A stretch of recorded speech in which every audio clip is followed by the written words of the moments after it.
시청자 여러분 안녕하십니까? VOA 모닝뉴스 시작합니다.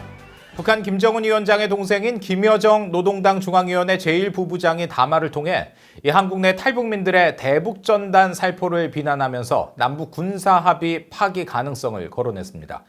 이에 대해 탈북민 출신 한국 국회의원 지성호 의원은 이 북한 주민의 알 권리는 보장돼야 한다며 탈북민에 대해 함부로 말하지 말라고 경고했습니다. 조상진 기자가 보도합니다. 북한 꽃제비 출신 탈북민 인권운동가로 한국 국회의원에 당선된 지성호 의원이 대북전단 발송과 탈북민들을 비난한 김여정 북한 노동당 제1부부장의 담화에 대한 입장을 밝혔습니다. 지 의원은 4일 기자간담회를 통해 북한 주민들은 세상 돌아가는 이야기를 제대로 알지 못하는 게 현실이라며 대북전단을 보내는 것은 잘못된 행위가 아니라고 말했습니다. 그러면서 북한 정권은 탈북민에 대해 함부로 말하지 말라고 경고했습니다. 대한민국 국회의원 지성호는 이야기합니다. 북한 정권 탈북민들에 대해서 함부로 말하지 마세요. 자기 국민들도 먹여 살리지 못한 국가가 언제부터 그 누구를 욕할 권리가 있다고 생각합니까? 앞서 김여정 제1부부장은 탈북민들의 대북전단 살포를 악의에 찬 행위라면서 탈북민들을 원색적으로 비난하고 한국 정부 당국에 대해서도 개인의 자유나 표현의 자유라는 미명 아래 방치한다면 머지않아 최악의 국면까지 보게 될 것이라고 위협했습니다.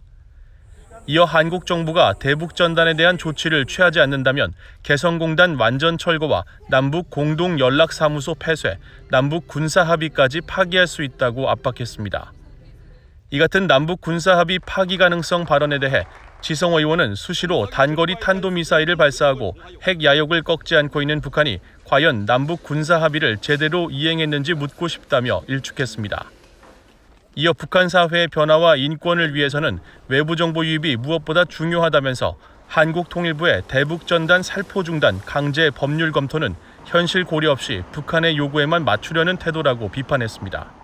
삐라가 아닌 다른 방법으로 알릴 수 있는 대안을 만들어 주시고 그것에 대한 중단 촉구라든가 그에 대한 향후의 조치가 있는 것이 맞다고 저는 생각합니다.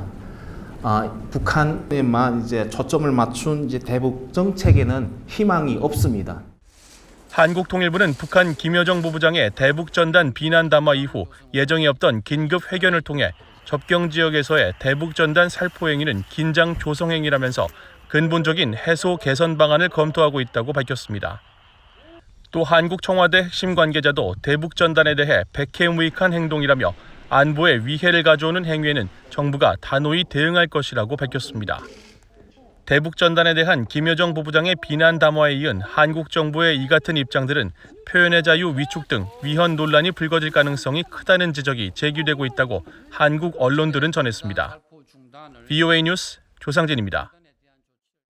네덜란드 아동인권단체 키즈 라이츠 재단이 조사한 아동인권평가에서 북한은 111위로 여전히 하위권에 머문 것으로 나타났습니다.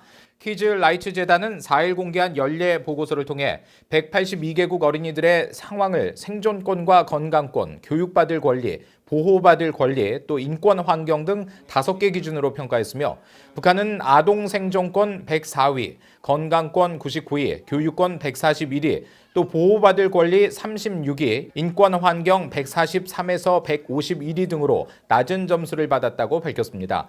인권 환경은 비차별과 아동의 견해와 참여 존중 아동 인권을 위한 국가와 민간의 협력 등을 지표로 점수가 매겨지는데 1위는 아이슬란드, 2위는 스위스, 3위는 핀란드 순이었고 한국은 13위였으며 최하위인 182위는 아프리카 차드로 기록됐습니다.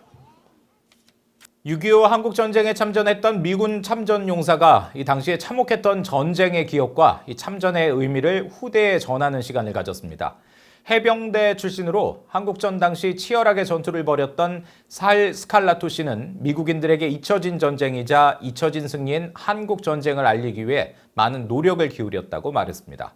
조은정 기자가 보도합니다. 1952년 4월 19살의 나이로 한국전쟁에 참전한 살 스칼라토 씨. 스칼라토 씨는 3일 뉴욕의 민간단체인 코리아 소사이어티가 주최한 화상 토론회에 참석해 전쟁 당시 상황을 전했습니다. 미국 해병대 1사단 소속 자동화기병으로 판문점 일대 서부전선에 배치됐던 스칼라토 씨는 파병 직후 중공군에 맞서 주요 요지를 뺏고 빼앗기는 치열했던 전투를 떠올렸습니다. 한국 도착 일주일 만에 치른 첫 전투. 귀국을 앞둔 바로 옆 전우가 총에 맞아 전사하는 모습을 본 뒤 자신은 더 이상 10대 청소년일 수는 없었다고 회고했습니다. There was a fellow right next to me on my right side. He was going home in 1 week. His name was Fred. And he got hit in the belly. But when he got hit, he landed on me. That was the first time I came in contact with any kind of disaster. 스칼라토 씨는 1952년 7월 이른바 시베리아 고지 전투에서 생사의 갈림길에 섰던 참혹했던 순간도 생생히 전했습니다. 8시간 동안 지속된 전투 중에 수류탄이 터지면서 파편에 맞아 언덕 아래로 굴러 떨어졌고 중공군에 생포됐을 것으로 생각했지만 다행히 미군을 지원 중이던 한국인들에 의해 구조돼 목숨을 구할 수 있었다고 전했습니다. 부상에서 회복된 이후 전쟁에 회의감을 갖게 될 즈음 스칼라토 씨는 어린 한국 소년의 죽음을 목격하면서 자신이 왜 참전하는지 그 의미를 알게 됐다고 말했습니다. Now I knew why I was there. I finally got the answer that I've been questioning so many times. We were there to save these children. 전쟁 이후 오랫동안 뉴욕주 한국전 참전용사협회 회장을 맡았던 스칼라토 씨는 1995년 협회 결성 이후 미국인들에게 잊혀진 전쟁, 잊혀진 승리가 된 한국전쟁을 알리기 위해 많은 노력을 기울여왔다고 말했습니다. 그러면서 한국전 참전용사의 한 사람으로서 한국전쟁에 대한 기억과 의미를 전할 수 있게 해준 한국과 한국민, 미국 내 한국 사회에 감사함을 전했습니다. VOA 뉴스 조은정입니다.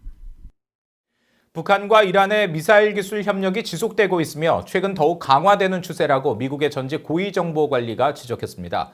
미국 국가정보국 DNI 산하 국가비확산센터 소장을 역임한 조셉 디트라니 전 육자회담 차석 대표는 3일 이란의 위협을 주제로 열린 화상회의에 참석해 북한과 이란은 외교적으로 매우 가까운 사이로 특히 미사일 기술 분야에서 양국 간 협력이 지속되고 있다고 밝혔습니다.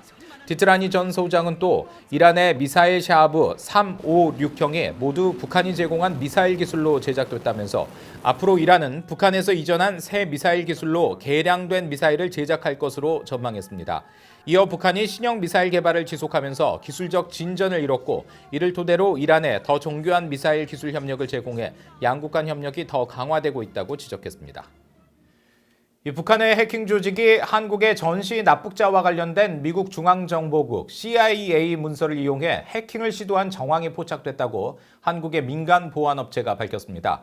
한국 내 민간 보안업체 이스트 시큐리티는 3일 북한 해킹 조직 김숙희가 CIA에서 만든 것으로 추정되는 문서 파일에 악성 코드를 심어 해킹을 시도하려 한 정황을 포착했으며 악성 문서 파일은 마이크로소프트 워드를 바탕으로 지난 4월쯤 생성됐다고 밝혔습니다. 해당 악성 문서 파일에는 한국전쟁 당시 북한에 의해 납치된 서울 시민들의 명단이 포함되어 있었는데 구체적 공격 대상은 파악되지 않은 것으로 알려졌습니다. 이스트 시큐리티는 해당 악성 문서 파일을 열람할 경우 컴퓨터에 있는 각종 정보가 외부로 유출되도록 설계됐다며 최근 김숙희의 활동이 증가하고 있어 각별한 주의가 필요하다고 경고했습니다. 이상으로 VOA 모닝 뉴스를 마칩니다. 시청해주신 여러분 고맙습니다.